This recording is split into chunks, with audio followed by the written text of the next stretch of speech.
على رسوله الكريم أما بعد فأعوذ بالله السميع العليم من الشيطان الرجيم بسم الله الرحمن الرحيم رب يسر ولا تعسر وتمم بالخير وبك نستعين رب زدني علما رب زدنا علما اللهم إني أسألك علما نافعا اللهم إني أسألك علما نافعا اللهم إني أسألك علما نافعا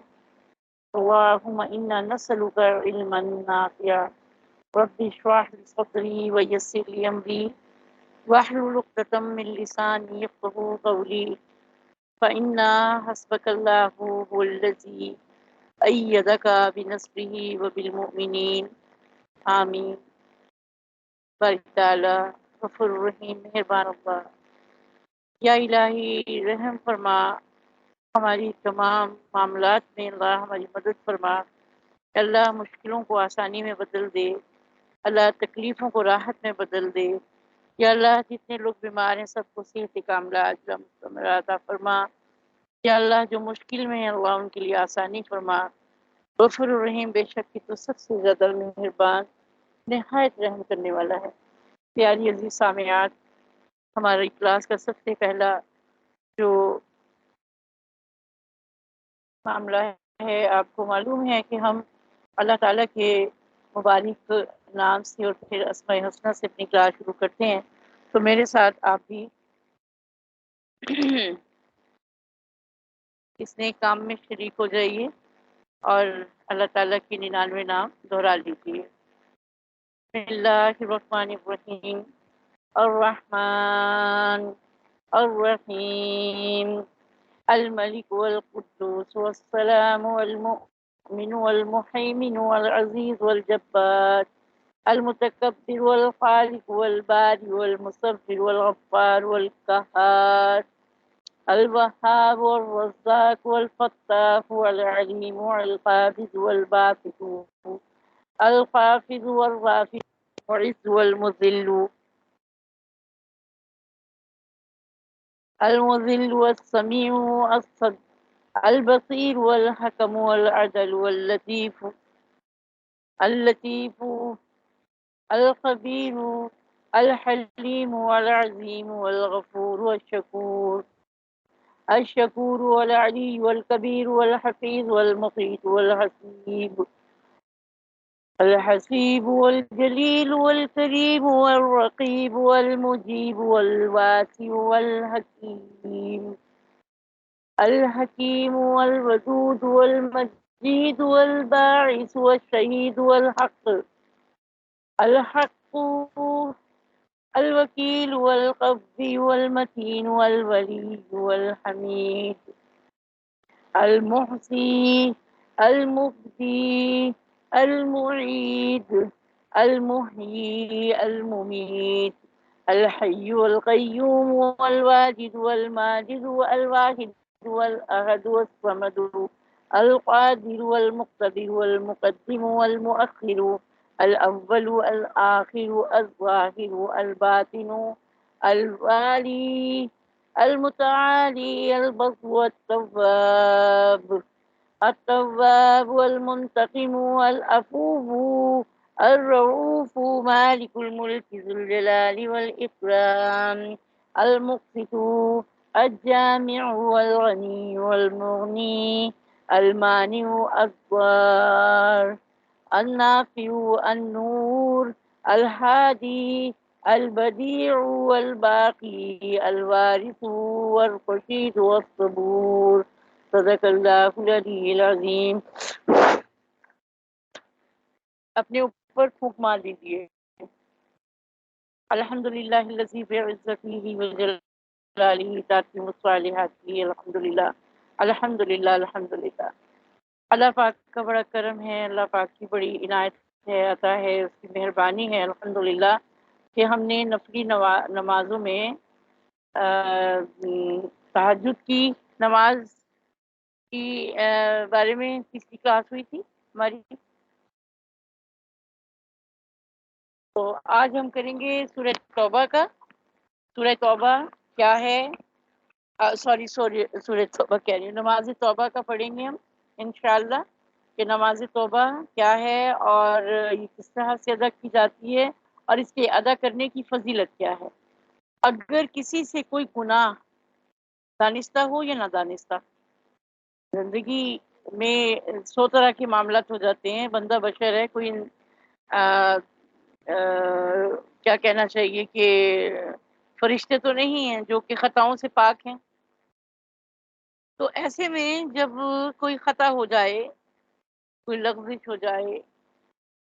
دانستہ ہو جائے یا نادانستہ ہو جائے، تو چاہیے کہ اچھی طرح سے وضو کر کے 2 رکعت نماز نفل پڑھے اور اللہ تعالیٰ سے اپنے کیے کی معافی مانگے۔ اور صرف معافی ہی نہیں مانگنی بلکہ آئندہ کے لیے بھی اس کام سے سچے دل سے توبہ کرنی ہے۔ حضرت علی رضی اللہ تعالی عنہ فرماتے ہیں کہ مجھ سے حضرت ابوبکر صدیق رضی اللہ تعالی عنہ نے بیان فرمایا، حضرت ابوبکر صدیق رضی اللہ تعالی عنہ جن کے بارے میں فرمایا گیا کہ بے شک اس میں کوئی شک نہیں ہے کہ حضرت عمر فاروق حضرت ابوبکر صدیق رضی اللہ تعالی عنہ صادق و صدیق ہیں۔ انہوں نے فرمایا کہ میں نے رسول اللہ صلی اللہ علیہ وآلہ وسلم سے سنا،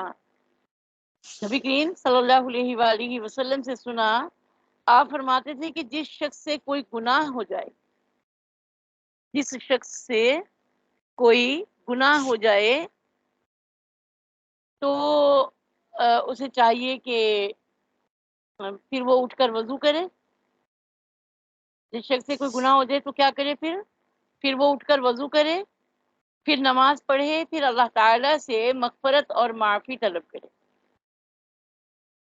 ٹھیک ہے، کوئی گناہ سرزد ہو جائے تو اس کے اوپر جم کے نہ بیٹھ جائے بلکہ کیا کرے، اس کو چاہیے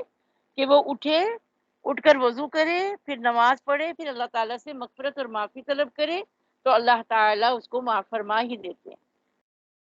اللہ اکبر، یہ فضیلت کی راتیں کتاب ہے حدیث مبارکہ کی، تو اس کی یہ حدیث ہے۔ حضرت علی رضی اللہ تعالیٰ عنہ فرماتے ہیں، ان سے روایت ہے کہ مجھ سے ابو بکر صدیق رضی اللہ تعالیٰ عنہ نے بیان فرمایا،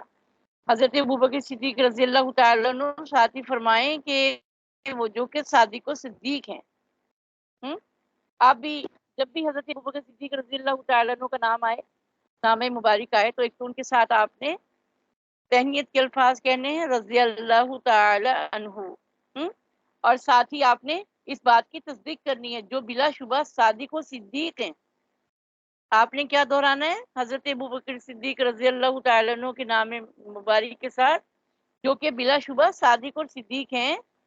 کہ میں نے رسول اللہ صلی اللہ علیہ وآلہ وسلم سے سنا، آپ فرماتے تھے جس شخص سے کوئی گناہ ہو جائے، جس شخص سے کوئی گناہ ہو جائے پھر وہ اٹھ کر وضو کرے، پھر نماز پڑھے، پھر اللہ سے مغفرت اور معافی طلب کرے تو اللہ تعالیٰ اس کو معاف فرما ہی دیتا ہے۔ اس کے بعد آپ صلی اللہ علیہ وآلہ وسلم نے قرآن مجید کی آیت تلاوت فرمائی، والذین اذا فعلوا فاحشة او ظلموا انفسهم۔ حضرت ابوبکر صدیق رضی اللہ تعالیٰ عنہ فرماتے ہیں کہ میں نے نبی کریم صلی اللہ علیہ وآلہ وسلم کو ارشاد فرماتے سنا، جو کوئی شخص بھی کسی قسم کا گناہ کرے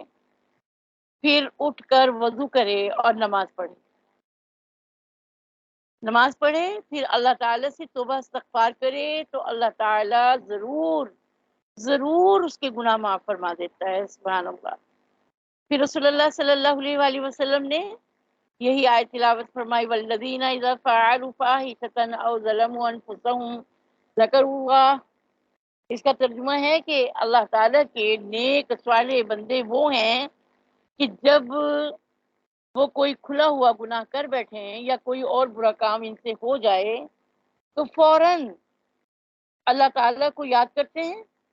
اور اللہ تعالیٰ کے سامنے اپنے گناہوں کی توبہ اور استغفار کرتے ہیں۔ یہ ترمذی کی روایت ہے۔ تو اس سے معلوم ہوتا ہے کہ نبی کریم صلی اللہ علیہ وآلہ وسلم کا فرمان عالی شان ہے، تو انسان سے کوئی خطا ہو جائے، کوئی غلطی ہو جائے تو فوراً 2 رکعت صلاۃ توبہ پڑھ کر اللہ تعالیٰ کے حضور اپنی معافی مانگے، معافی طلب کرے سچے دل سے، تو میری جو ایک بہن پریشان ہیں اور ان کے ساتھ جو معاملات ہوئے ہیں ان سے کوئی غلطی ہوئی ہے یا نہیں ہوئی ہے، جانے انجانے میں ممکن ہے کوئی بات، کوئی زبان سے ایسے الفاظ نکل گئے ہوں، تو چاہیے ان کو کہ وہ 2 رکعت صلاۃ توبہ کے پڑھیں، اللہ تعالیٰ کی حضور اپنی معافی کے لیے درخواست پیش کریں، رو رو کے اللہ تعالیٰ کے آگے اللہ کو منا لیں، اور اللہ ظالم نہیں ہے کہ وہ نہ مانے، وہ فوراً مان جائے گا انشاءاللہ۔ بس یہ ہے کہ اللہ تعالیٰ کے آگے اپنے آپ کو اخلاص کے ساتھ جھکا دو اور اللہ تعالیٰ سے توبہ کر لو کہ اللہ میرے سے غلطی ہو گئی، مجھے اس کا مداوع کرنے کی توفیق دے اور میری تمام مشکلات کو آسانی میں بدل دے، میری ہر پریشانی کو دور فرما دے۔ اب نماز حاجت پڑھنے کا جو ایک ہے وہ پہلے تو ہوگی صلاۃ توبہ کہ پہلے اپنی تقصیر طلب کرنی، اپنی گناہوں پر شرمسار ہو کر اللہ کے سامنے اس بات کا اقرار کر لینا کہ اللہ مجھ سے غلطی ہوئی، میرے سے جو غلطی ہوئی ہے اللہ میں اس پہ شرمسار ہوں اور میں معافی کی طلبگار ہوں۔ اس کے بعد میں پھر اللہ کے حضور 2 رکعت حاجت کی بھی پڑھیں، اور وہ کیا ہے کہ جب کوئی ضرورت پیش آ جائے، ضرورت اس بات کی ہے کہ معاملات جو ہیں وہ درست ہو جائیں، پریشانیاں دور ہو جائیں، اور جو دل سخت ہو گئے ہیں اللہ ان کو نرمی میں بدل دے، اور جو ناراض ہیں اللہ ان کو راضی کر دے۔ تو اس سے اچھا اور کیا عمل ہوگا؟ اس سے اچھا عمل تو کوئی اور ہو ہی نہیں سکتا۔ تو حضرت عبداللہ بن ابی اوفی رضی اللہ تعالیٰ عنہ سے روایت ہے، نبی کریم صلی اللہ علیہ وآلہ وسلم نے ارشاد فرمایا، جس شخص کو کوئی بھی ضرورت پیش آئے، کوئی بھی حاجت پیش آ جائے، دینی ہو یا دنیاوی ہو، اس کا تعلق مالک الملک سے ہو یا کسی آدمی سے ہو، اس کو چاہیے کہ بہت اچھی طرح سے وضو کرے، پھر 2 رکعت نماز پڑھے، پھر اللہ جل شانہ کی حمد و ثنا کرے، اور پھر درود شریف پڑھے، اس کے بعد میں دعا پڑھے، لا الہ الا اللہ العلیم الکریم، سبحان اللہ رب العرش العظیم، الحمد للہ رب العالمین، اسألک موجبات رحمتک وعزائم مغفرتک والغنیمت من کل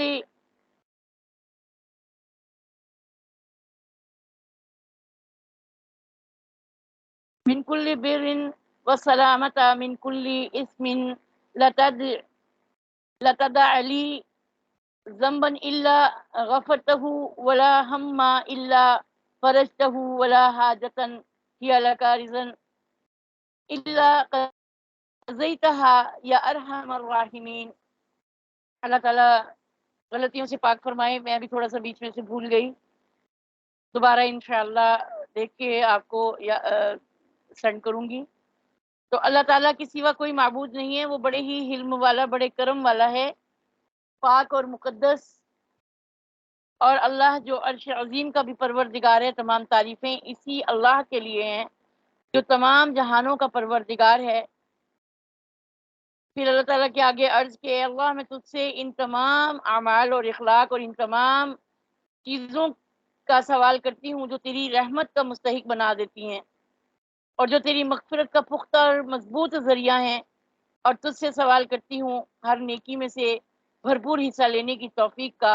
اور ہر گناہ سے سلامتی اور حفاظت کا۔ اے اللہ میرے تمام گناہ بخش دے اور میرے تمام غموں اور پریشانیوں کو دور فرما دے، اور میری ہر حاجت، ہر جائز حاجت کو پورا فرما دے۔ اے سب مہربانوں سے بڑے مہربان۔ تو ابن ماجہ کی روایت میں آخر میں یہ بھی ہے کہ پھر دنیا اور آخرت کے بارے میں جو مانگے انشاءاللہ العظیم اس کی حاجت ضرور پوری ہوگی۔ تو یہ 2 چیزیں آج جو زیادہ اہم ہے ہماری کلاس کی، وہ ایک تو ہم نے صلاۃ توبہ کا طریقہ سیکھا اور اس کی فضیلت جانی، اور اس کے بعد میں صلاۃ حاجت کا، اس کی دعا، صلاۃ تسبیح جو ہے حضرت عبداللہ بن عباس رضی اللہ تعالیٰ عنہ سے روایت ہے کہ رسول اللہ صلی اللہ علیہ وآلہ وسلم نے ایک دن اپنے چچا حضرت عباس رضی اللہ تعالیٰ عنہ بن عبد المطلب سے فرمایا، اے عباس، اے میرے محترم چچا، کیا میں آپ کی خدمت میں ایک نہایت قیمتی گراں قدر عطیہ اور ایک قیمتی تحفہ پیش کروں؟ کیا میں آپ کو خاص بات بتاؤں؟ کیا میں آپ کے 10 کام اور آپ کی 10 خدمتیں کروں؟ یعنی آپ کو ایک ایسا عمل بتاؤں جس سے آپ کو 10 عظیم الشان منفیتیں فائدے یعنی حاصل ہوں۔ تو وہ ایسا عمل ہے کہ جب آپ اس کو کریں گے تو اللہ تعالیٰ آپ کے سارے گناہ معاف فرما دے گا۔ سبحان اللہ، آپ کے سارے گناہ معاف فرما دے گا، اگلے اور پچھلے بھی، پرانے بھی اور نئے بھی، بھول چوک سے ہونے والے بھی، دانستہ ہونے والے بھی،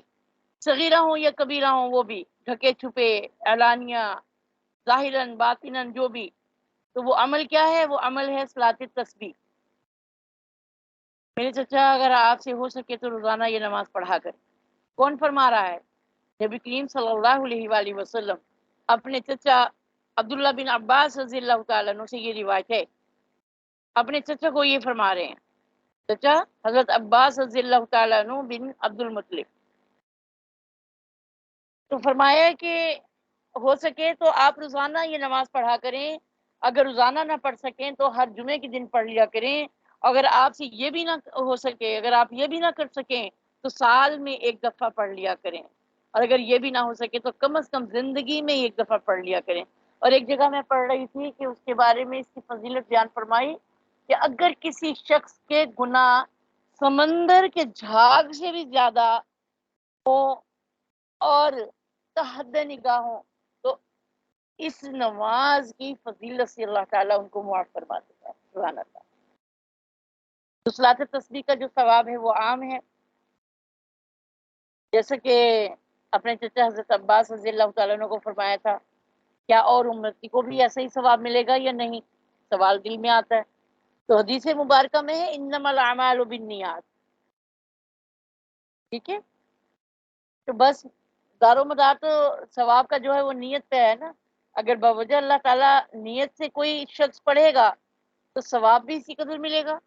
جیسی نیت ہوگی ویسا ہی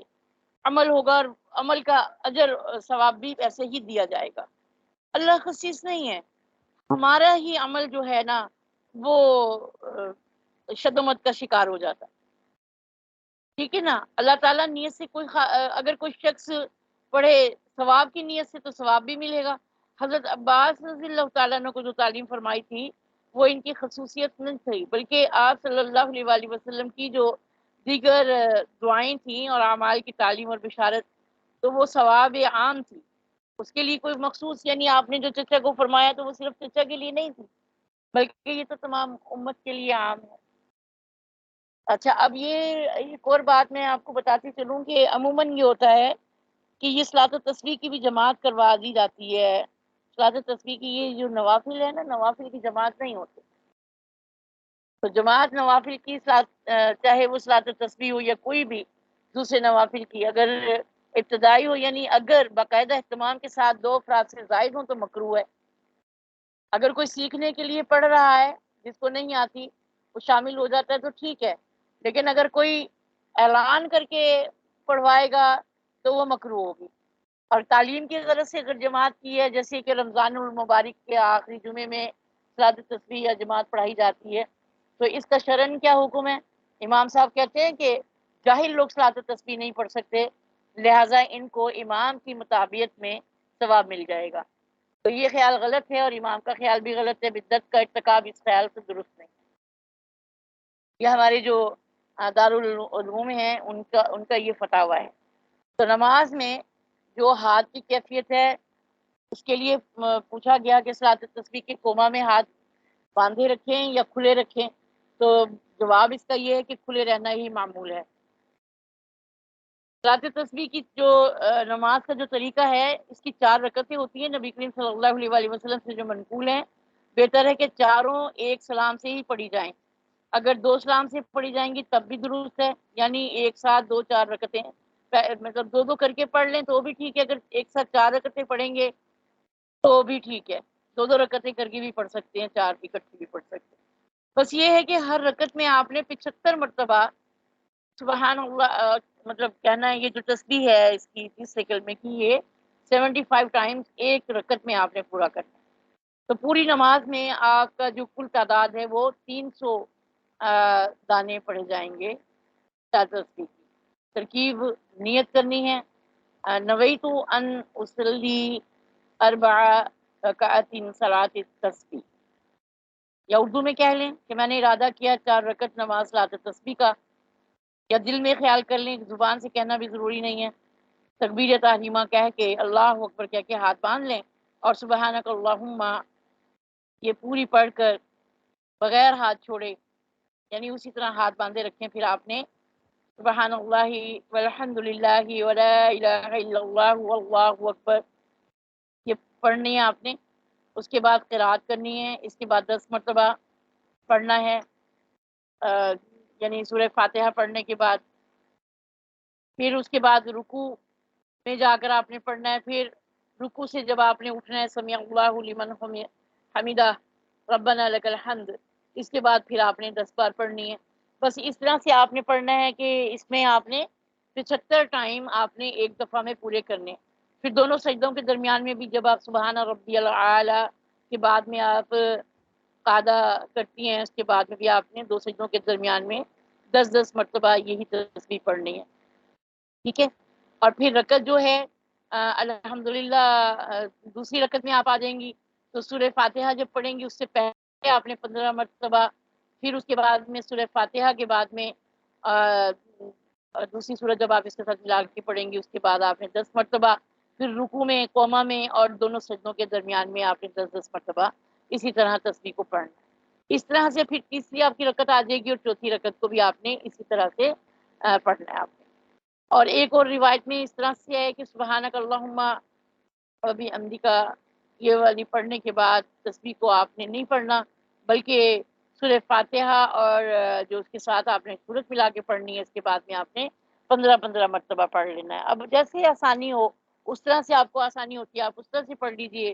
اگر اس طرح سے آسانی سمجھتے ہیں اس طرح سے پڑھ لیجئے، پھر اس کے بعد سجدے کے بعد بیٹھ کر 10 مرتبہ اسی طرح سے آپ نے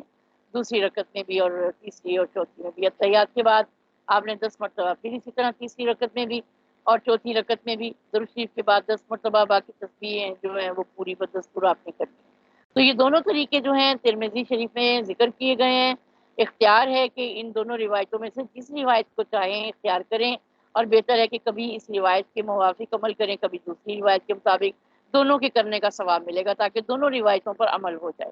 ٹھیک ہے۔ اب تسبیح کا شمار کس طرح سے کرنا ہے اس کا بھی ایک طریقہ ہے۔ تسبیح کی جو آپ پڑھ رہی ہیں اس نماز کی تسبیح میں، کیونکہ ایک خاص عدد کے لحاظ سے پڑھی جاتی ہے، یعنی قیام کھڑے ہونے کی حالت میں 25 یا 15 مرتبہ، باقی حالتوں میں 10 مرتبہ، اس لیے جو یہ تسبیحیں ہیں اس کے شمار کی ضرورت ہوگی۔ اگر خیال کر کے اس کی گنتی کی مطلب خیال ان کی گنتی کی طرف رہے گا تو نماز میں خشوع نہیں ہوگا، لہذا فقہا نے لکھا ہے کہ اس کے گننے کے لیے یعنی شمار کرنے کے لیے کوئی علامت مقرر کر لیں۔ مثلا جب آپ ایک دفعہ کہہ چکے تو اپنی ہاتھ کی جو ایک انگلی ہے اس کو دبا لیں، یعنی اس کے اوپر تھوڑا سا دباؤ ڈال لیں، پھر دوسری کو اس طرح سے، تیسری کو، پھر چوتھی کو، پھر پانچویں کو، جب چھٹا عدد پورا ہو جائے تو پھر دوسرے ہاتھ کی 5 انگلیوں کو یک کے بعد دیگر اسی طرح آپ دبائیں۔ اس سے آپ کو اس کی جو عدد ہے اس کی گنتی کا، یہ نہیں کہ ہاتھ میں تسبیح پکڑی ہوئی اور دانوں کے ساتھ، تو وہ دانوں کی طرف توجہ رہے گی تو نماز کی طرف سے توجہ ہٹ جائے گی، نماز میں خشوع نہیں رہے گا تو نماز کا مزہ بھی نہیں رہے گا، ٹھیک ہے نا۔ تو اسی طرح انگلیوں کو دبا دبا کر ان کے پوروں پر نہیں گننا چاہیے۔ اگر کوئی شخص صرف اپنے خیال میں عدد یا یاد رکھ سکتا ہے، جیسے بعض لوگوں کا حافظہ بہت زیادہ مضبوط ہوتا ہے، زیادہ ہوتا ہے، بشرطیہ کہ پورا خیال اسی کی طرف نہ ہو جائے، اور بھی بہتر ہے۔ تو ہر رکعت میں آپ نے 75 مرتبہ تسبیح پڑھنی ہے، سبحان اللہ والحمد للہ ولا الہ الا اللہ واللہ اکبر، ٹھیک ہے، اس سے کم نہیں ہونی چاہیے۔ تو یہ آپ کی آج کی کلاس تھی۔ تسبیح اگر بھول گئے تو انشاءاللہ پھر یہ اگلی کلاس میں بتائیں گے۔ اللہ تعالیٰ کرم کرے فرمائے اللہ تعالیٰ رب العزت، اور ہمیں توفیق دے آئندہ جمعے کو سبھی تقریباً جو ہیں یہ صلاۃ التسبیح کا جو ہے نا ضرور آپ پڑھیے گا، پڑھنے کا اہتمام کیجیے گا۔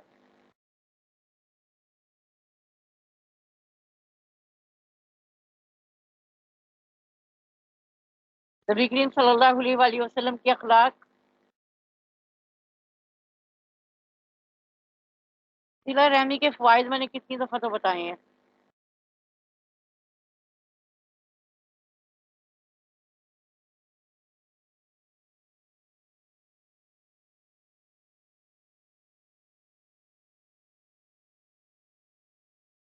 نبی کریم صلی اللہ علیہ وآلہ وسلم عورتوں کے حقوق کے تحفظ کے بارے میں کیا فرماتے ہیں؟ آپ صلی اللہ علیہ وسلم کا طریقہ کیا ہے،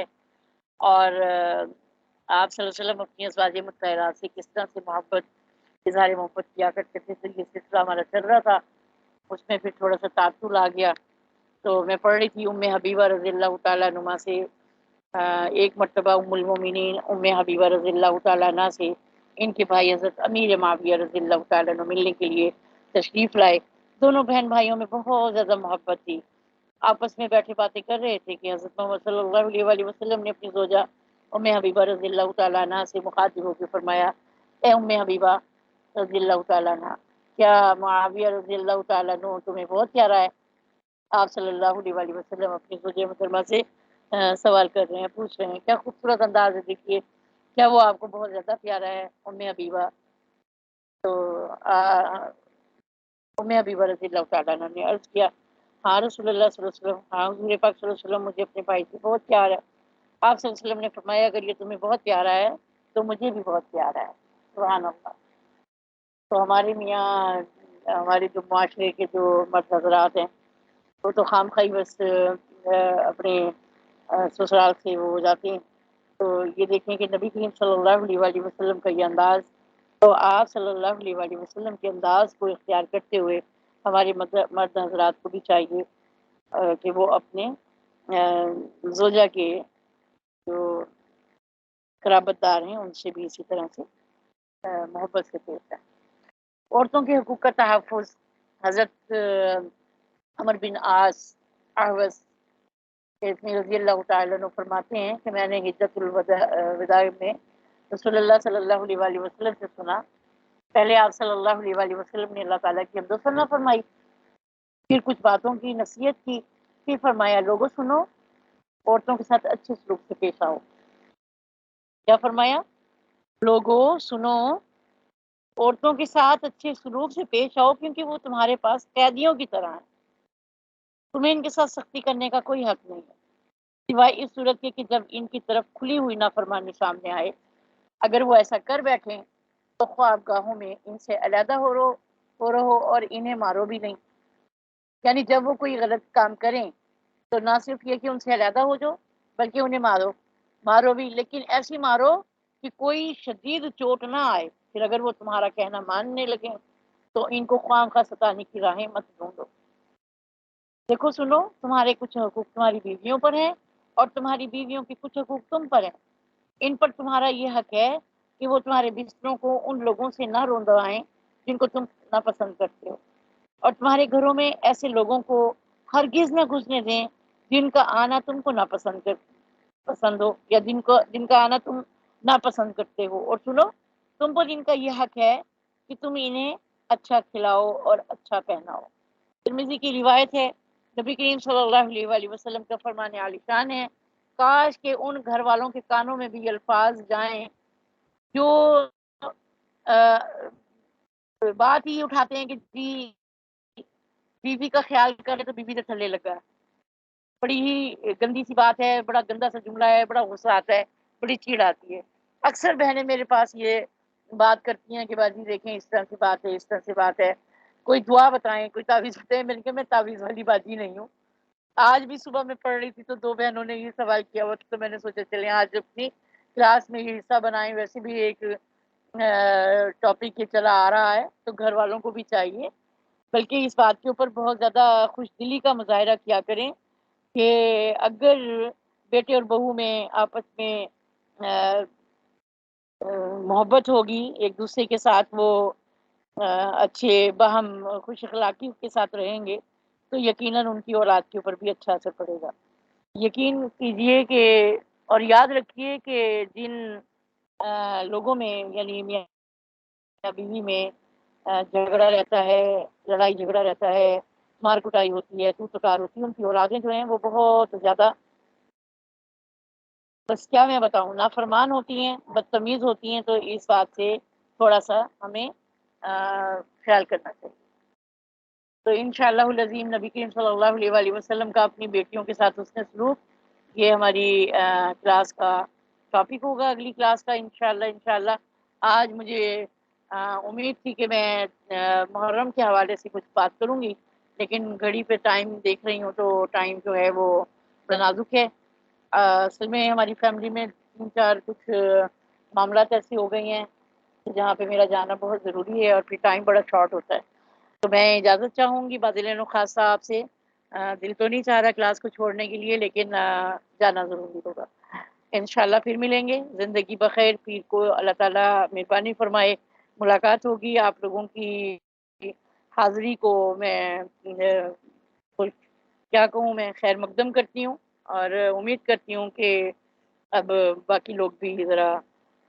ٹائم پہ کلاس میں آ جائیں۔ آپ کے آنے سے کلاس میں رونق ہوتی ہے، دل لگتا ہے اور دل میں خواہش ہوتی ہے کہ کلاس کا کوئی ناغہ نہ ہو۔ جزاک اللہ خیر، جزاکم اللہ خیرا، آسن و جزائے فی الدارین۔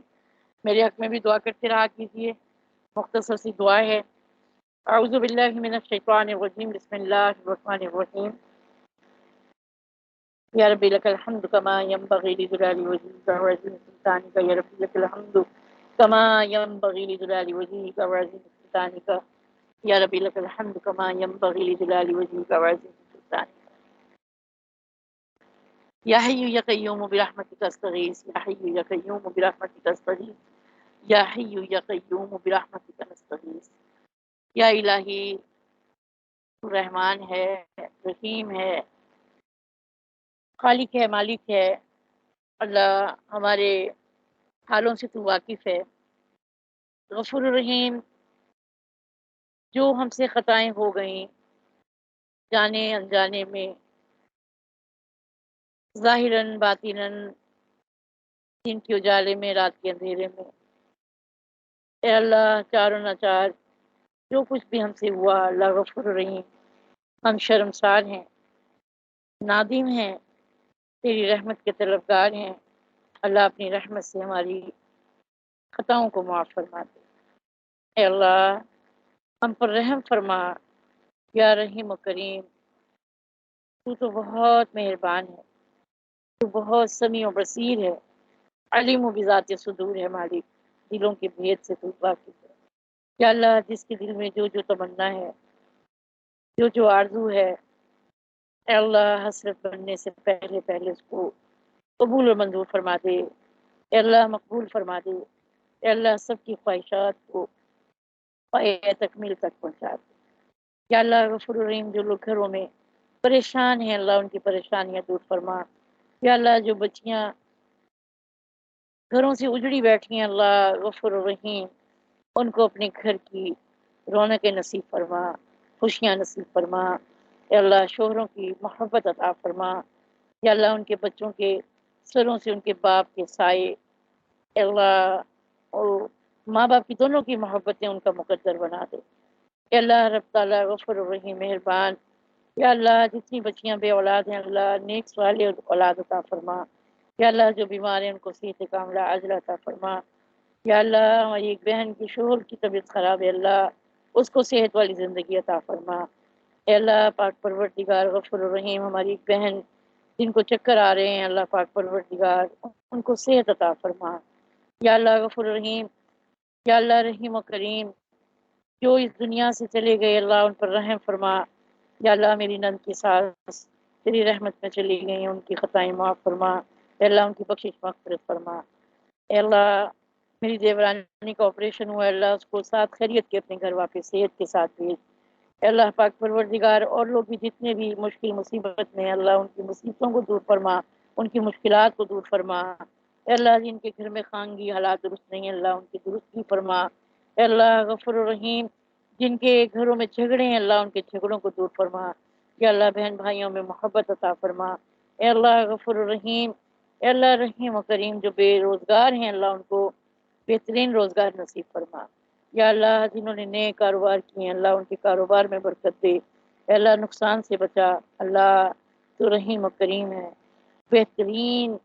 سمیع و بصیر ہے، خطاؤں کو معاف کرنے والا ہے، اے اللہ ہماری دعاؤں کو قبول فرما دے، اے اللہ ایمان کی حالت میں اس دنیا میں لایا، اللہ ایمان کی حالت میں دنیا سے لے جانا، یا اللہ کرمہ حق پہ زباں ہو جب تیرا بلاوا آئے، لا الہ الا اللہ محمد رسول اللہ، لا الہ الا اللہ محمد رسول اللہ، لا الہ الا اللہ محمد رسول اللہ، یا اللہ اس بات کی شہادت دینے والے بنا، اشہد ان لا الہ الا اللہ وحدہ وحدہ وحدہ لا شریک لہ واشہد ان محمدا عبدہ ورسولہ وصلی اللہ تعالی علی خیر خلقہ اجمعین برحمتک یا ارحم الراحمین۔ اے اللہ دعا کو ختم کرنے سے پہلے ایک بات رہ گئی ہے، عائشہ عمران کا میسیج آیا تھا کہ ان کے وہاں پہ فلڈ آیا ہوا ہے، یا اللہ پاک پروردگار ان سب لوگوں کو محفوظ رکھنا، اے اللہ بیماریوں سے محفوظ رکھنا، املاک کے نقصان سے محفوظ رکھنا، اللہ پاک پروردگار جلد جلد اللہ پاک ان سے یہ مصیبت کو دور فرما دے، اللہ اس مصیبت کو ٹال دے، یا اللہ اس عذاب کو ٹال دے، اے اللہ اس عذاب کے نقصان سے بچا لے، آمین یا رب العالمین۔ سبحانك اللهم وبحمدك نشهد ان لا اله الا انت نستغفرك ونتوب اليك، سبحانك اللهم وبحمدك نشهد ان لا اله الا انت نستغفرك ونتوب اليك، سبحانك اللهم وبحمدك نشهد ان لا اله الا انت نستغفرك ونتوب اليك۔ آپ سب کو السلام علیکم ورحمۃ اللہ وبرکاتہ۔